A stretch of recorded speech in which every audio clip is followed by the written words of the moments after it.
Hey guys, Tracy Pelfer here. Let's see if we can't pick up where I left off the other night with KINSON when he was talking about how he got his message the week before from God. The parts of this where I'm not in the recording means I just added it this evening or last night. Thanks. And no offense, my friends, but I just came in from bike riding a bit ago, took a nice shower, ate a little dinner, and I'm not getting out of my jammies for you. Sorry. I love you dearly, but not tonight. I mean, even the last video was 4 o'clock in the morning, and it looks it. That's my story, and I'm sticking to it. You that one time had a soul-winning zeal, it can come back, and you can burn with desire to share with people that God is alive. Only that's not what happens in this place. They don't share, they invite people out. So if people have lost their zeal, that could be a good place to start. God is still able to save. He can reach out and he saves from the uttermost to the guttermost, if you please. I say this as someone who's older than some, younger than some. I'm in my 60s. So is KINSON, so is Keckle. And I'm saying KINSON is old and out of touch. And this is what's going to happen to everyone who grew up in this group, basically. Now, he didn't grow up his whole life in it. Maybe there's hope for him in that regard. I always want to hold out hope. Always, always, always. But the young kids who were born into this group, and especially those who only lived in Graham, they are working in such a deficit of reality and they're just out of touch. And KINSON with these old hack, he saves from the uttermost to the guttermost. Oh my goodness, it's just hack and old and stale and not full of anything except rhetoric. Tonight. But you can always pray. And we need that. We need men and women of God praying. How many times have you tried to talk to someone, but they won't listen? I don't even know where he's going with that. He went from praying, God needs men and women to pray, to how many times you talk to someone and they just don't listen. Maybe what he's saying there, to be fair, is that if you pray, they'll listen. I don't know. Listen to what? I don't even know. And so you learn, I can talk to God. God will always listen. Mention Noah. Hebrews chapter 11, verses 6 and 7. And here he's going to begin talking about different figures from the Bible and trying to make a point. And let's see if he can get there. Now, I didn't include everything, obviously. He did read a lot of scripture. I always try to imagine if I'm sitting there and I'm someone who either doesn't know the Bible or knows a little, would I understand where he's going with all of this? Because, honestly, sometimes if you're putting something together, a presentation of some sort, you know where you want to go with it, but sometimes there's not the full follow through. And I know where he's going this night. I don't know who it's for exactly, but it is directed. Make no bones about that. So when we look at Noah, we're looking at a man. He had a message. The Bible called him a preacher of righteousness. And he began to share with people that, you know what? One of these days, God's going to let it rain. One of these days, the end is coming. You have to get ready. And he built an ark. And in doing that, he saved his entire family. How many times is it? Just one. One that's the catalyst in the family. This is where his theme for the night begins to kind of become evident. One that puts their foot down and says, no, this is what God said, and this is what this household is going to do. Putting your foot down and saying, this is what we're going to do. Let's see if he elaborates. And when they begin to share that good news with the rest of the family, God knows how to stir up the family to get in behind and say, you know what, this is what needs to be. Okay, so it's still very vague. So I don't know, to me, based on the whole message, which I listened to while he was preaching it originally the other night, but I wasn't tuned in all the way because it's hard. It's hard to listen to him straight for an hour, whatever. So he's talking about sharing the good news. So is he saying, because he just flowed right from that to this, there's no cut in it. And is it that someone is sharing the good news the first time and saying, this is what we're going to do as a family, which you can't force salvation on people. People try to do it with their kids all the time in not just NTCC, but all over. So I really have no idea what he's actually getting at, unless it's a message to them that if someone in the family isn't doing what you want them to do, you put your foot down about it and make them do it. Amen. Genesis chapter 35. Now, you don't understand when you look at this and you just see one simple verse, then, and what does it mean? But when you stop and look at Genesis chapter 35, you're talking about this man, Jacob, and how that he had deceived his dad, and he had been in cahoots with his mom to deceive dad. Okay. I'm going to tell you straight off. I believe this is a message of indoctrination. So I'm not going to say there's a child who's in cahoots with a mom to deceive a dad, but he's talking about just that behavior. So it doesn't even have to be a family. It's just being in cahoots, being lined up with someone who they're deceiving. You'd never see mom again. But he would be given the birthright. You can go back to Genesis and read the story, but basically Rebekah overheard that Isaac was going to bless Esau, so she got Jacob to, I believe it was put on Esau's clothes and use some kind of fur on his hands. Anyway, and so he ended up giving the blessing to Jacob and not to Esau. And he was in cahoots with his mother when he did this. Then he fled. And then he found himself working with others that deceived him worse than he deceived others. Okay. More indoctrination, more telling them what to think for the people that know what's going on. Tracy, how can you pretend to know what is going on up there just based on this message? We know. We all know. We all sat through these kinds of messages that have double, triple, quadruple meanings all at one time. And not because they're directed and God shoots the arrow into the hearts of different ones so that the story applies on the level that pertains to that person. No, it's about making people aware of something, and putting the spin on it that he wants them to comprehend. And I can't be convinced of anything else. It would take some doing for me to change my mind on that. This is the way they'll give you something to make you understand or to insinuate what's going on behind the scenes with other people who either left or are thinking of leaving. Really? You're going to reap what you sow. If you're lying like that, it's coming back. It's coming back. I remember an old rock and roll song from, some of you know what I'm talking about.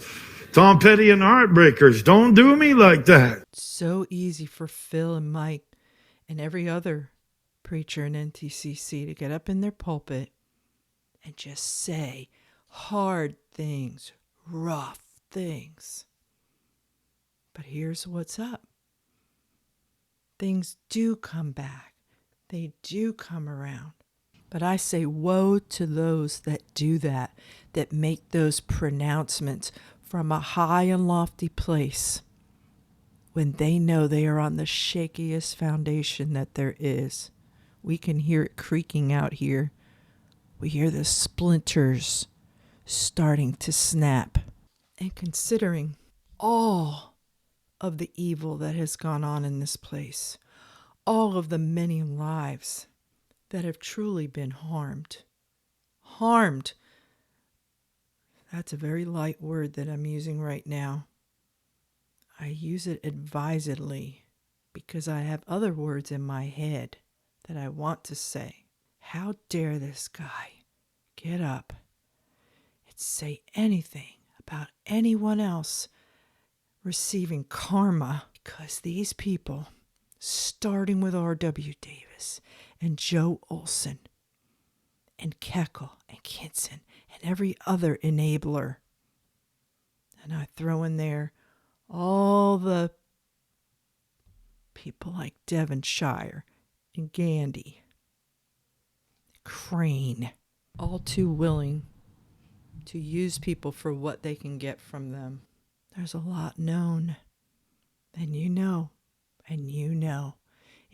what you've tried to sweep under the carpet and hide somewhere and try to blot it out or just lie and say it never happened at all. No, in the same way that the Bible talks about the rocks will cry out in praise, if no human will, maybe some other inanimate object will cry out on behalf of the souls down through time in this organization. And the things that have occurred behind closed doors. The things you knew and covered up for the sake of the reputation of the organization. You can stand there and threaten karma all day, Phil. It doesn't do anything when it meets up with the truth. Because when you come to people that you believe are Christians and that you believe out of everyone on the earth, they should be a safe, wherever they are should be a safe environment to dwell in. Only to find out the worst atrocities that have gone on. And you know what? If they can't come out publicly to tell their stories, it's known. And something will cry out. I don't know if it'll be a rock. I don't know if it will be blades of grass.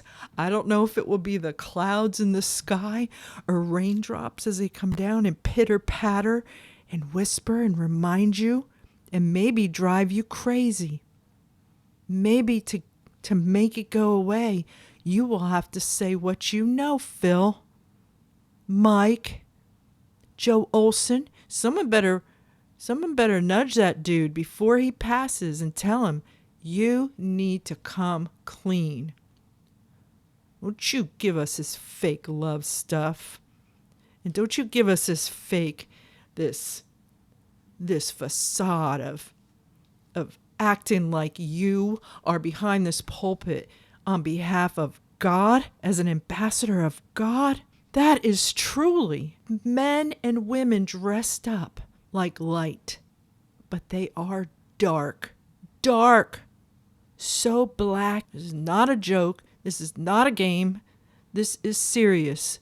There are serious things going on behind the scenes to try to get justice. It will happen in some form or another. And if it's too late in the courts, then that maybe is you rolling that karma on your own head, Phil. I don't think people should talk like that. I think you're asking for your own heartache in your life when you talk like that and pronounce karma on other people without reflection, without personal reflection. It's irresponsible and it's wicked because you claim to be something godly and you are so far removed, and people sitting there either don't know it and this is what they think God is, or they know and they're happy to be a part of the ploy. It's coming to them right now for all the years of their lying and deceiving. It's coming down on them now. It came right after Dennis left. And then Kekel has pretty much enjoyed a free ride up until 2023. Amen. Somebody's going to do you wrong. Someone's going to tell you lies, cut you down to size. That's NTCC, dude. That's what you do. That's what you're standing up there now doing in this message. And it's what you guys do all the time. You deceive and you cut people down to size. And so you may think, I'm getting away with stuff. Nobody gets away with anything. And you're not. And that's the whole point of everything. I was thinking today how I've seen so many YouTube channels and people who are exposing churches, large and small, for just this type of thing, for manipulation, high control, cultish behavior. And what's happening is their lies are being exposed. They are receiving the karma. He wants to talk about karma. Dude, it is coming down on you. And it's not because there's people out here saying, oh, we want to bring down karma on NTCC. It's just a natural offshoot, because when you hurt so many people, when you deceive so many people and manipulate them and indoctrinate them and split up their families and tell them they're not right with God unless they hand over a 10% of all their earnings, there's going to come a breaking point where there's going to be so much accumulated, so many people accumulated that have had it, that they start speaking out. And that's what you're experiencing. That's the karma. God knows how to let it all roll back. And that's what he's doing. Everyone out here that's talking about it is just talking about it. It's just bringing attention to it because you've enjoyed so long just saying and doing what you please. And you don't like it. You don't like it when what you say is exposed. Yes, he had the birthright. Yes, he had all these things, but then he had to meet Esau, his brother. And he taught even his own children how to bow to the ungodly, to the one that was fleshly, carnal. Wouldn't stand up and say there's a difference. What he's describing is every parent, and we were included in that when we were in teaching our children, more or less, to bow to a false god, to bow to a man who took upon himself the titles of reverend, by which he demanded respect and obedience. He demanded it. You did not have a choice in the matter. Pastor, when he was not one, and putting him in such high regard that we debased ourselves. And that is what's happening there. That is what Phil is describing as going on with Jacob. That's what's going on with families in NTCC. Then two sons went out and murdered those that had sinned with his daughter. Just committed murder. She was the one that was out there being fleshly. We're going to have to make this just part one. I'm going to end it after this part, because when I first heard it, it hadn't clicked. And as I was going through these clips, it clicked big time. I don't know if it will the same for you, but just bear with me.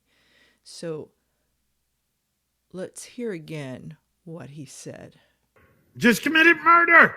She was the one that was out there being fleshly. Okay, now he's just saying this stuff. If you're sitting there, you don't know the story. But in the last couple of days, I've been trying to step back and say, okay, KINSON here is kind of doing what they do to a lot of women who say they've been raped. And that is to ask questions like, what were you wearing? Where were you at the time? And that is what I heard in his voice. So I said, interesting. Is it obvious in the scripture, in the Old Testament? And I went and I looked at different places online, like rabbis who taught about the Torah, from the Torah, and just all different angles. Looked at it myself, and there's so little said about it. In fact, hang one moment. Let's just go ahead and read from Genesis 34, which is where the story is. And Dinah, the daughter of Leah, which she bare unto Jacob, went out to see the daughters of the land.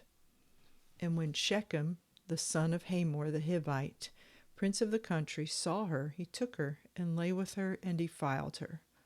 And his soul clave unto Dinah, the daughter of Jacob, and he loved the damsel, and spake kindly unto the damsel. And Shechem spake unto his father Hamor, saying, Get me this damsel to wife. And Jacob heard that he had defiled Dinah his daughter. Now his sons were with his cattle in the field, and Jacob held his peace until they were come. And Hamor, the father of Shechem, went out unto Jacob to commune with him. And the sons of Jacob came out of the field when they heard it, and the men were grieved, and they were very wroth, understandably, because he had wrought folly in Israel in lying with Jacob's daughter, which thing ought not to be done. It goes on, and obviously they're not Israelites. They're not God's people. All it says about Dinah is she went out to see the daughters of the land. Now, I don't know if there's another place in the Bible where it describes what she did there, but in just this account, which is the one that KINSON is reading from, I don't see where he gets that she was being fleshly. Now, unless he's like thinking that, for instance, when I was overseas in the Philippines, stationed at Clark Air Base, there were all the daughters of the land were in bars waiting for the men of America to come and buy them for the night and defile them, more or less, and then marry them. Very similar. And it was that way when I went to Okinawa as well. When I went up there, I had to work there several times with our sister squadron at Kadena Air Base. And when I would walk outside the gates, I mean, it was pretty crazy. I remember asking the one admin girl in the squadron that I was helping. I said, listen, in the Philippines, they're over there killing Americans. What do I have to look out for here in Okinawa? And she's like, oh, the Marines on payday. They act crazy. And then I think it was a year later or so that I had heard when I was back in the States that there were some rapes that had occurred on local girls by our Marines. So I didn't know if maybe KINSON, since he was over in Okinawa, had familiarity on some level. Maybe he recalls how they would stand out in front of the bars to lure and entice, and possibly he assigned that same scenario to poor Dinah. I don't know. So I don't know if he's trying to say Well, when Shechem came and to the daughters of the land, he was walking by a bar like a triple X peep show, like on 42nd Street in New York or something, and he looked in and saw her, and we don't. I don't know what she was doing with the daughters of the land. Maybe she just wanted to hang out with some chicks, and just chat it up and share local gossip. Who knows? Maybe she's getting recipes. Maybe they're like doing early TikTok recipes or something, Hivite style. I don't know how we can know that. But where does his mind go? Because I've not seen anywhere that anyone attributes to her doing something she shouldn't have been doing, unless you just want to say she was an Israelite. She shouldn't have been with, and she shouldn't have been hanging out with the people of the land. That doesn't mean she's being lewd, or as KINSON said, fleshly. And the way he said it, it's like, dude, why are you relating what you've experienced in your life and seen to this daughter of Leah and Jacob? That is my take. I was very shocked to hear him say it that way. She was the one there that went out with all the other daughters of the land. Yes, she got swept off her feet by the young prince that was in that area. He's presenting something in a way that, to me, is not in context. He's not saying where he got it from. He's not even telling the story. He's just saying it was her that was being fleshly. So he doesn't even blame the dude for what he did. And the only reason that we know it wasn't acceptable is because of the reaction from Jacob and his sons. That's how we know that whatever was done, however it occurred, they were so angry that they killed because of it. And I think one could, I'm going to leave this with you and let it hang there however you want it to hang, that from this and his presentation, it's so disingenuous, it's so lacking context and responsibility to the word, and to actually presenting it and say, why are you saying that about her? It's like, is he making excuses for someone maybe who did lay with a daughter of the land somewhere? Whether the land be the next city, the next state, the next country. Is he making an excuse for someone in particular, or for many people in particular? Well, she was dressed a certain way. She wanted it. She was begging for it. She was being fleshly. It's a weird thing to me. I don't like it. And the way he said it, it's kind of creepy to me, because knowing the instances that have happened in this organization, is there any room to not be responsible as a pastor? He's not just some dude. He's claiming to be something. He also claimed that God gave him this message the week prior. So did he mess it up in presenting it? Which God is giving him the messages? That's my question, I guess. I don't know. I'd like to know if you have any thoughts about this, and about if you heard what I heard, and just let me know, because I stand ready to be corrected. But you have situations. I'm just going to say this one thing before I close this down, this right now, tonight. The thing is, you have this society. It's really sick. All you have to do is watch any cult documentary, and it seems to be what they do. Have to ask permission to get to date and to get married. And you can't go outside of the group, because of course they're not real. There's no other real Christians. There's just not. So you're limited. And maybe you're not attracted to one single person out of the handful that are eligible. You either are a young girl who has to go hook up with some geezer, and how does that allow you to enjoy your youth together? Or is it just about putting these marriages together and you're trying to matchmake? It's like when people want to have children, they go to a sperm bank and they're trying to look through the brochure to see what kind of person, what kind of child they want, what qualities they want them to have. They do that in NTCC. They try to persuade people. And, it's one of those things where if R.W. Davis came around and said, hey, I want you to pray about going here, you know what that dude's going to say? It's the rare bird that would say, no, I don't think that's where I'm supposed to go. They'll make the show of praying, and then they'll go wherever he suggested that they pray about going. And it's the same thing. Say, oh, what do you think about this one? Maybe you should, what are you going to do? Dismiss it? Very likely not. I am happy to see that there are some young couples that are close in age.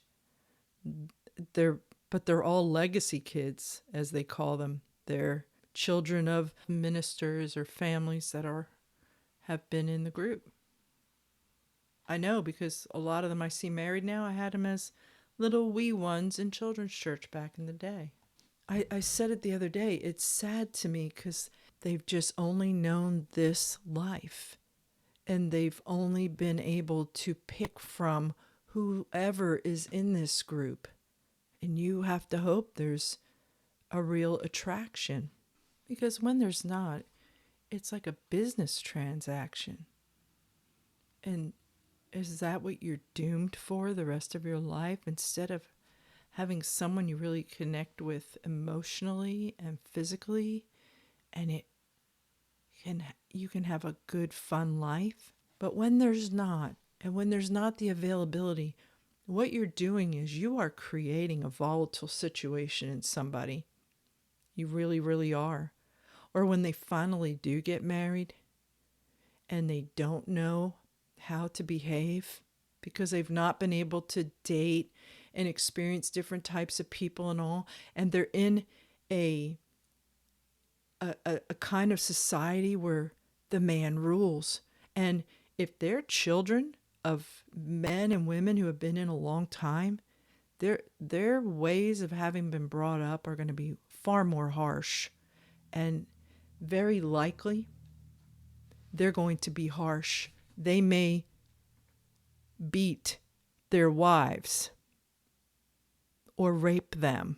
And yes, I believe you can rape a wife if she doesn't consent to the sex.